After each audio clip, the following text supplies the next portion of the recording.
And then I noticed the time. I'm late for orientation. Why didn't anybody wake me up? It says orientation. By the time I reach the gym, I can tell I'm too late. Laughing strangers push their way past me, already talking about what classes they should attend. Maybe there's a handout to sum up what I missed? Ah, there you are, my little... Oh, cuckoo. Cuckoo? Cuckoo. Cuckoo. Waiting by the stage is an older witch in a floppy hat with a flower and a bell. There we go, this is Potsdam. I think she's changed a little bit, but I can't tell how. I think she might look a little bit younger. That is still floppy, but I think it's got like a little more pizzazz than Grabener's did, on the account of it having any style beside me feeling threatened. This must be the headmistress, Professor Potsdam. It is. Welcome to Iris Academy, Dave Lunison. That's me. I hope you find everything that you are looking for, including yourself. Thanks. Please send my regards to your dear parents. Right. Now, we're all off to a little bit of a late start, aren't we? She presses her hands together and looks at me expectantly. No one woke me up is crazy. Take accountability. I am sorry for showing up late, even though I had no agency in that. I'm still sorry. I'm still very sorry. I'm sorry that you're offended that I'm late. No, sorry about that. It's all new to me. Well, no harm done this time. She pats me on the shoulder. I'm sure Mr. Danson can fill you in on anything you've missed. This orientation is largely to introduce new students to the 6 halls of Iris Academy and the overall theory of the pentachromatic magic. Now, you had better hurry up and plan your schedule for the week before all of the seats are taken. Different sections run at different times, but you are only allowed to attend 1 class per day. That way, you will have time to review and reflect on all that you have learned. There is no sense in rushing, even less sense in wasting your time. Ha, you wait, I'll be doing plenty of wasting my own time, thank you very much. Think about what you wish to accomplish. You can't have a great many things if you put your mind to it, but not all at once. I think that probably said you can, and I said you can't. You can have a great many things. I was gonna say, what fuck? That's so dejecting. It sounds wise, but I'm not sure it means anything. Go on then, open up your diary and begin penciling in your schedule. With that, she leaves me to it. All right then, I guess it's up to me to choose my activities for the week. William said I should start by taking 1 class in each color of magic. That's probably a good idea, especially since I missed the orientation.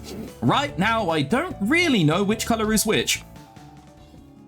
Okay, cool. So we have being smart, being strong, and then read through white magic. We'll take 1 of everything and go from there.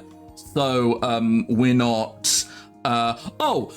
flogged at the stake for the stake? The stocks. Flogged at the stocks for not showing up to every exam. Sleep will be a thing at some point, but that's only when we raise stress to the point where it will screw up our classes and how much we learn from it.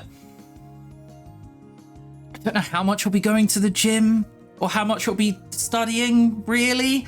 I'll probably study as soon as they tell me that I'm really stupid and I need to study more to make up for it. Until then, though, I will not. There's a buzz of excitement in the red magic classroom, one which quickly dies when Professor Grabener makes his entrance. Oh, he could be a good teacher. No to mock him so fast. Get to your seats, hurry up, no chatter. In his class, carelessness might cost you your fingers. Okay, I mean, you know, maybe they were right to down on their excitement then. He certainly doesn't set out to make friends, does he? Here you will be learning the seductive art of red magic, the evocation and control of energy, of which I will not be. With this power, you might summon a breeze, light a fire, or call a distant object to hand. I say this is seductive not because of the power itself, but because simple minds prefer simple solutions. Oh my god. God, imagine hearing that and sticking with this class. What the hell? Simple minds prefer simple solutions? And he's just like, yeah, anyway. Oh, he's antisocial and doesn't want anyone in his class. This makes so much more sense, man. Blast your enemies with lightning, tear buildings apart with earthquakes, let the world around you burn. Fall victim to such vulgar fantasies and you leave yourself vulnerable to those capable of creative thought. He snaps his fingers in the air. One inattentive moment and you lose control of the forces you have summoned. After that, you will only be remembered as an unpleasant stain on the walls. Ugh. They're just gonna leave the stain there as like a warning? My god. Remember, power can, in itself, be a weakness. Do not confuse power and control. With focus and control, the tiniest power can change the course of history. A gentle touch might tip the scales, warn an ally, pick a lock, or stop a heart. The professor pauses. Who the hell was that? And what kind of question is that on day one? Expel that kid. The professor pauses, scowling along the length of his nose. No, Mr. Lench. Oh god, I don't know how to pronounce that. And I realize now, I think beforehand I said Lenchy, and now I'm saying Lench. I may have said Lench beforehand. Who really knows? But, oh, Lench. I think I'm going to say Lench, and if I'm corrected, then so be it. Red magic will not allow you to apply force inside an object or a creature. For that, you will need a different magic. So that's Tyrannus Lench. Not only is he a Lench, but he's a creepy Lench. I suppose that's what Toad Hall is for. How could you willingly name yourselves after frogs and then be like, yeah, no, we're not like the weirdos? Well, what do I need then? Nothing that you will learn here. And if you interrupt me again, you will be spending this weekend in detention, wandering. The force of his glare melts any desire to comment. Okay, doesn't matter who you are, Grabiner will tow you away. Now for your lessons. Red magic class. Yeah, cool. So for every point, you gain another point in stress. I can't remember when to rest. I think rest takes away like 25 stress or something. I think. So maybe when we start getting to like 30, I'll rest for the first time. Your first attempts at raising force will do little more than move the air around you. You will find this disappointing, don't you? What use you think is moving air? How can that destroy your enemies? Pfft, simple minds. I know, simple minds destroy your enemies? Bro, free air conditioning. It's peak. Like, that's... What else could you need? What else can you apply air for? Depending on the temperatures, can't you, like, cause an amount of, like, geological disasters with that? So you can, Oh, God, what's the natural disaster that happens when, like, air and cold air kind of meet and they do like weird shit? Is that tornadoes? Maybe it's a good thing I'm not going to red magic class. I'm definitely not ready. A strong wind could disperse poisonous gases or move them to a new target, carry your scent away from an enemy, or erase your tracks in the dust. A simple breeze carrying dust can reveal hidden shapes and exits as it moves. If you cannot master its use, you have no business tampering with greater powers. Now concentrate to make the air move around you. Moves air around the caster's current square, creating a gentle breeze. I think I mocked that the first time I got it, but it's actually alright. After class, I go for a walk to stretch my legs. Iris Academy does have a nice campus. The colors of flowers shimmer gently in the sunlight. I see an older girl in horse hall robes crouching down next to one of the little hedge sections. She looks like she's talking to the plants. I don't know, maybe she is talking to them. It sounds like something Professor Potsdam might encourage. I'm not even gonna go and find out? What the hell? Also, hang on, I should be looking. I think this is the same as the previous game. It is the same as the previous game. You can tell. The flowers are painted in a very much a style that I love.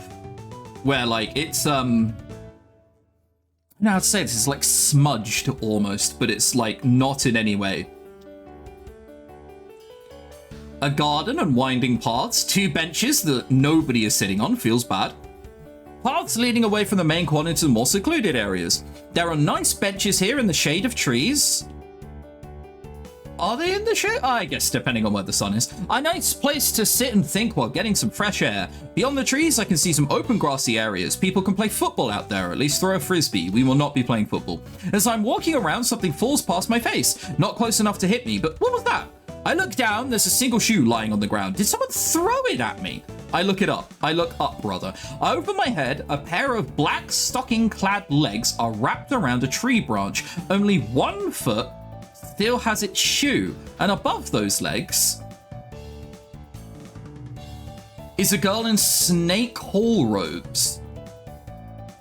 Snake Hall are like rebels, but also Frog Hall exists, and a dude in Frog Hall wanted to stop someone's heart.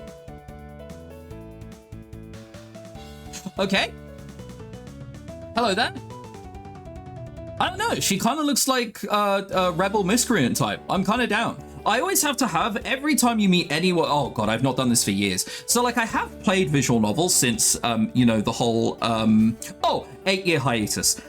started, but no like dating sims really, or no like games with dating sims in them. So like I've got rid of that part in the back of my mind. I say that I played BioWare games; they're basically the same thing. But every time you meet a character, you always kind of have to have in the back of your mind, like, hey, by the way, you need to kind of decide whether or not you're going to date them when you meet them. So to this girl, like, yes, we can consider other things as we meet more people, though. Did she not hear me? Try other languages. That is insane. Try waving. He nods at me just a little. Or else it was a branch swaying, hard to tell. It almost looked like she was smiling. Is everything okay up there? We're not really establishing any communication. I bend down and pick up her dropped shoe. Do you want your shoe back? You have to give me a sign or else I'll leave here and go. Do you want me to give up your shoe? I'll give you your shoe. She stares at me for a moment, biting her lip. She nods vigorously twice and holds out her hand.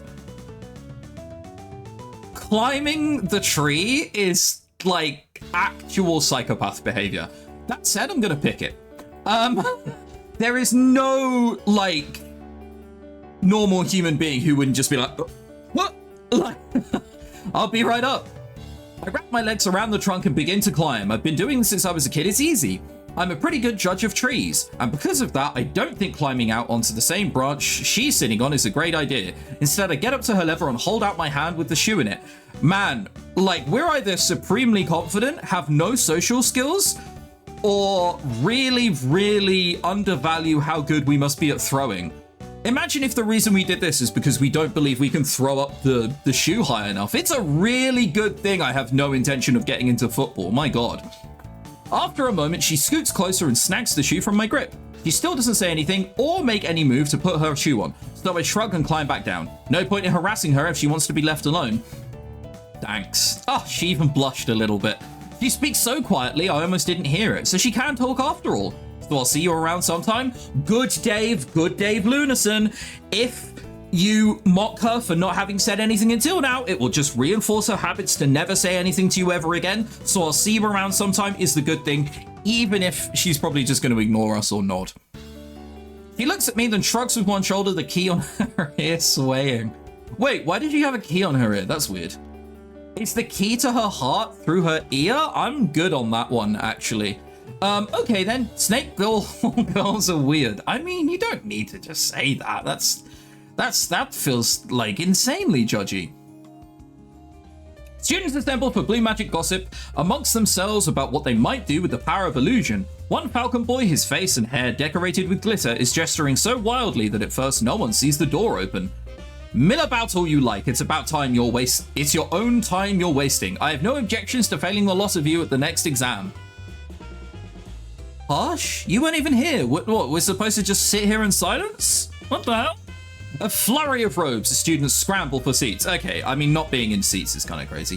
Here you will be learning the subtle art of blue magic, or at least some of you will. I thoroughly expect the subject to go over some of your heads. Ah, he's calling it a challenge. Blue magic seems more tempting. Blue is the color of change. I was gonna say strimmer, but I'm not streaming here. Hey, Chris.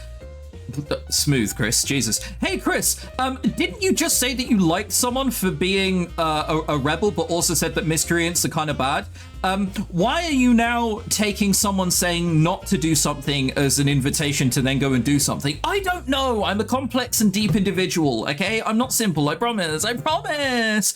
Blue is the color of change. That is, altering what is already there. Not creating, not destroying. It is commonly used in conjunction with other magical styles in order to perform alchemic transmutations and other alterations of essence. Blue magic can also be used to change the effects of an existing spell to cast or dispel illusions, or to change locations without movement through intervening space. For a skilled blue magician, reality is fluid, all things can be changed. Yet few minds are capable of grasping the true nature of possibilities. We'll see what you're worth. Blue magic class 2 magic. Did we gain anything? The art of illusion involves changing not what a thing is, but how it is perceived. So the art of illusion is actually smear campaigns. Now, perception comes in many forms. The illusion of taste or smell requires as much magic as that of sight. But sight is the most immediately apparent to most humans, therefore where we begin. To change what is seen, your power must first understand what it is seen and enhance it. To create or strengthen light. Light alone can be a tool or a weapon. A guide in darkness, a signal, a distraction, a blinding flash. You know how many games I've played in the dark and then like the game suddenly goes bright white all of a sudden? I feel like I'm like being flashbanged? That was my immediate thought. Concentrate. Focus your thoughts on changing the light around you. A gentle glow improves visibility in a location adjacent to the caster. Okay. So we know what to do if it gets dark. Which, like, actually is a pretty good thing. We essentially have just unlocked how to, like, you know, swipe right on a phone to use a flashlight. It's that, but it's magical. I intended to be early to my first green magic class, but somehow Professor Potsdam was already there when I arrived. Hello, little seedling, please take a seat. The contrast between this two is like whiplash. I feel my neck being broken in real time. She greets the rest of the arrivals with equal enthusiasm. Today you're going to learn about green magic, the magic of life. There is a very important skill for any witch or wizard to have, especially when you get to be a certain age. Your body is a garden to be cared for. Alright, I'm not that hairy, fuck off. With a proper tending, it could last you for centuries. Slowly, carefully, you must encourage your subjects to grow in the direction you prefer. Remember, life has its own flow. You must understand its nature in order to coax it along. You cannot simply wave your hand and change a bear into a boar, unless a bear was designed that way to begin with. So it's very much about communing with nature. I don't think we'll be coming back to green magic class. The better you understand the flow of life, the more your own strength will naturally increase. It is a slow path, but a rewarding one. Green magic class, 1 magic skill. Brilliant. Life, by its nature, comes to know itself. The longer any being has being alive, the more fixed its pattern.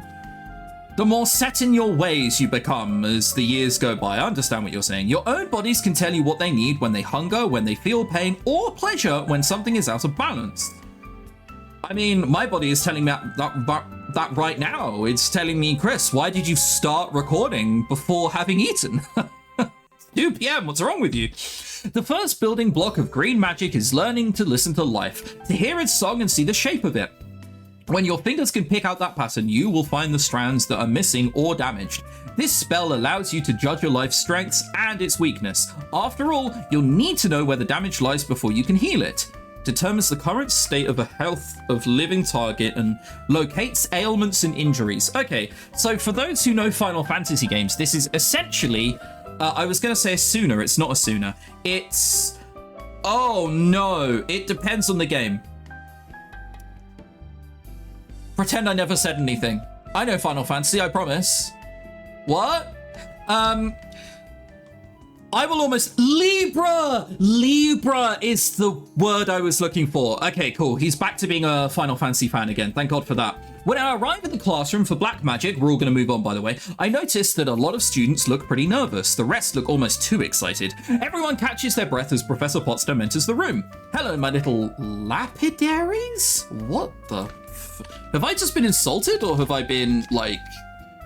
Whatever even happened? A person who cuts, polishes, or engraves gems. I think that's a good thing. I'm a gemist. Yeah, you know what? I can actually see why she went with lapidary now. I hope you've all built clean hands as you'll be using them. You'll be using them to point to other people telling them they're worthless. No. For those of you who are new to our magical traditions, I should reassure you that black magic has nothing to do with death or evil. I think black magic is the magic of, like, transforming and moving things and changing things, I think. There's no such thing as evil magic, there's only magic. The bad and good come from how you choose to use it. That feels like you're still telling me this is bad magic. Black is the color of weight, solidity, and permeance. Black magic is the magic of enchantment in physical form. With black magic, you can sculpt matter into works of art or imbue magical wands and charms. This does mean that cursed items are enchanted with black magic as well, but that is the caster's choice, not the magic's. A pale girl with dark hair raises her hand. Hello, Raven. Okay. Oh no. I have a weakness for people with like blue or purple hair. This is a problem. Yes, Raven. Oh, this must be Raven Darkstar. Right, yeah, and now I'm put back into the real world. I don't have a weakness for people who have a name out of my immortal. Since you're enchanting matter, bones and matter, you could use black magic to animate a skeleton, right? That's an interesting question. You could certainly enchant a skeleton to hold a spell or react in some way. You could set a skull to chatter its jaw when anyone came near, like an alarm, but to make something that could walk around and act on its own, you'd need to bind a spirit to it. That calls for another kind of magic. We will get to combine techniques later in the year. The girl sits down. She certainly wants to show off what a goth she is, but she doesn't really nail the attitude. Actually, kind of true. She did just ask like a real question and then moved on. She's got the looks, but nothing else. Now, please remove your gloves if you are wearing any, and let's get started. That's a shame. I would like more than one black magic skill because this might be the one I end up going for. Wait, hang on. Can I cheat or do I have to do it from the start of the lesson? So hang on, I'm back here and now I advance the dialogue one more. Okay, cool. So now I'm here and I advance the dialogue one more. Cool. No cheating. I probably need to reset from the beginning of the week, which is when it's decided if I decide to go down that route, which I almost certainly won't. Professor Potsdam walks around the room, placing a small stone cube on each desk. Take hold of the stone. Let your fingertips explore the surface. What you feel with touch is not important. You must identify that touch in order to move beyond it to the true pattern. An object knows itself only in part. The longer it is held, wow, fucking, all right. You don't need to be like dropping truth bombs like that. An object knows itself only in part? Ma'am, this is a Wendy's, hello?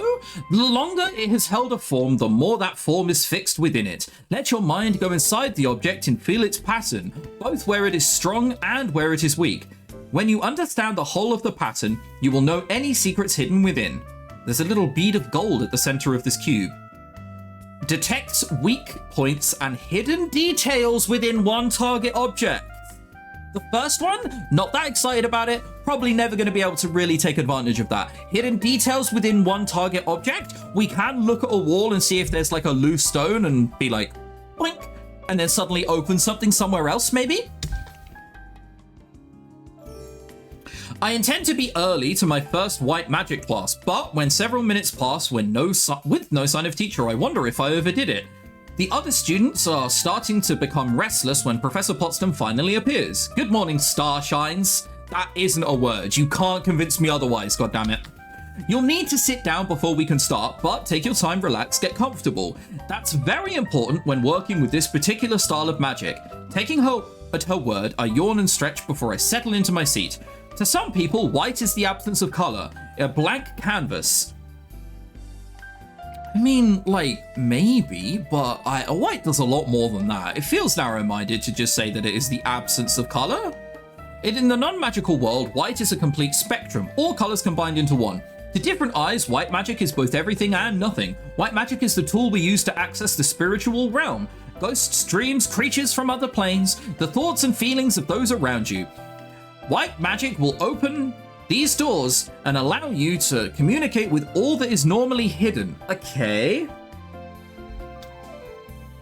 Not how she meant it, but I'm just imagining it's like a really powerful translation tool. To communicate with all that is normally hidden? Wow, opens phone, google.translate.com. Increasing your facility for white magic will also improve your ability to learn other forms of magic. White magic is often considered the least practical of skills, and yet its depths are infinite. You have not sold me. Are you joking? What are you saying? Listen to yourself. This is an introductory class for the year. You can't just say, well, you know, normally it's actually kind of worthless, but lol. Literally infinite, if I understand her. Under the pentachromatic system, white magic is the key to the other world and all that lies beyond. Now, there is one thing I need to warn you about. Some people have tried to use white magic to control minds and spirits instead of asking for their aid. Don't do it, you will regret it.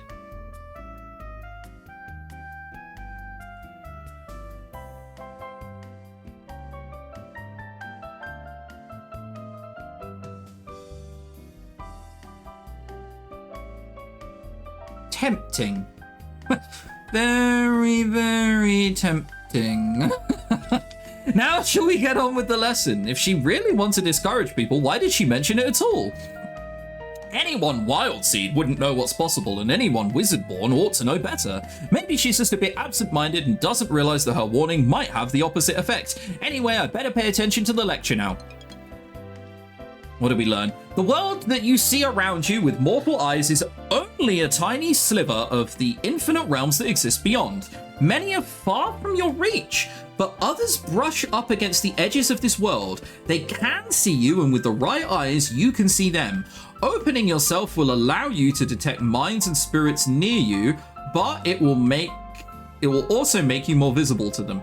Most spirits take little notice of those who cannot see them, but may react quite differently to someone on their level. Caution, that kind of just sounds like, hey, they'll ignore you, but if you put time into learning your craft, they might notice you and kill you. They hate you. They're scared that they can see you. Like,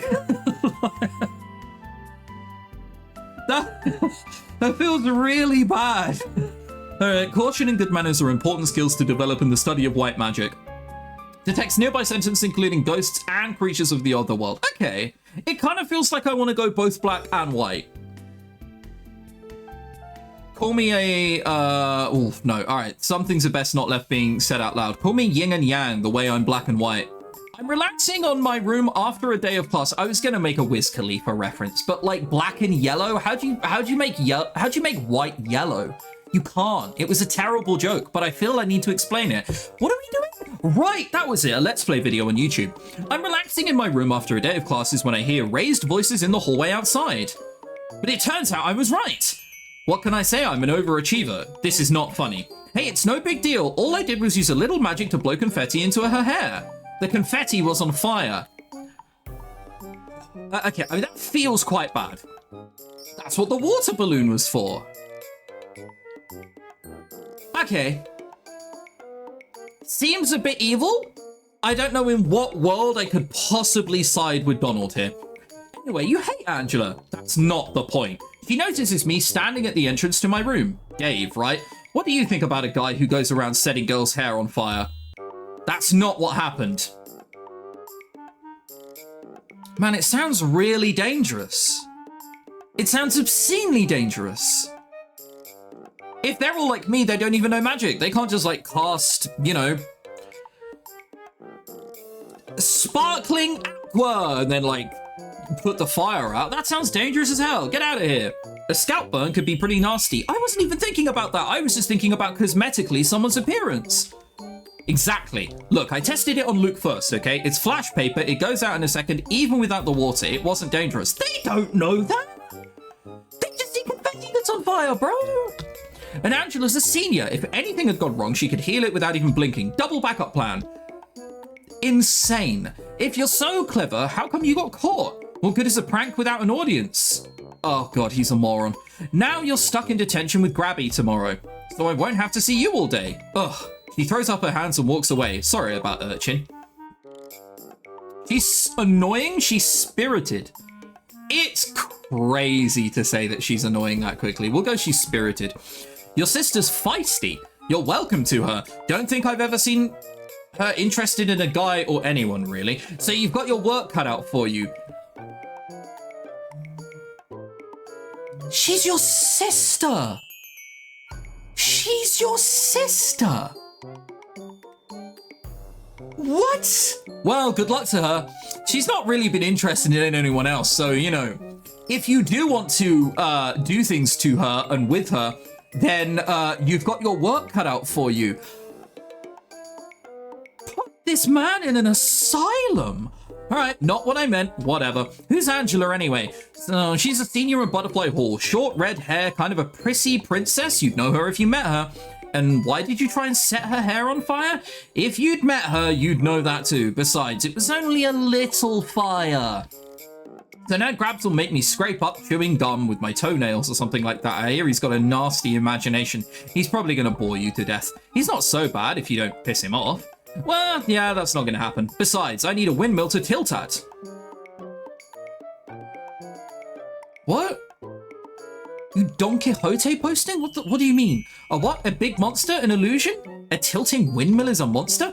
No, it's a reference. Sorry, your English is so good, I forget it's not your first language. Maybe he's the one whose English is strange.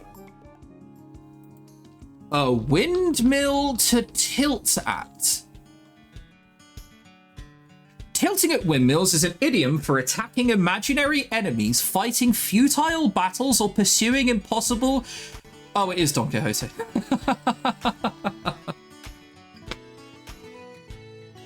God damn it. All right, fair enough. He really was Don Quixote posting after all of this time. Okay, cool. All right, orientation done. Next episode, it will be Saturday mornings in America, in which people traditionally watch cartoons. I suspect we won't be doing that. Hopefully we'll go to the mall. We don't have any money, so we won't be able to like dress ourselves up obscenely, but we get to choose what we want to do with our weekends, I think. Anyway, next episode, finger guns and whatnot.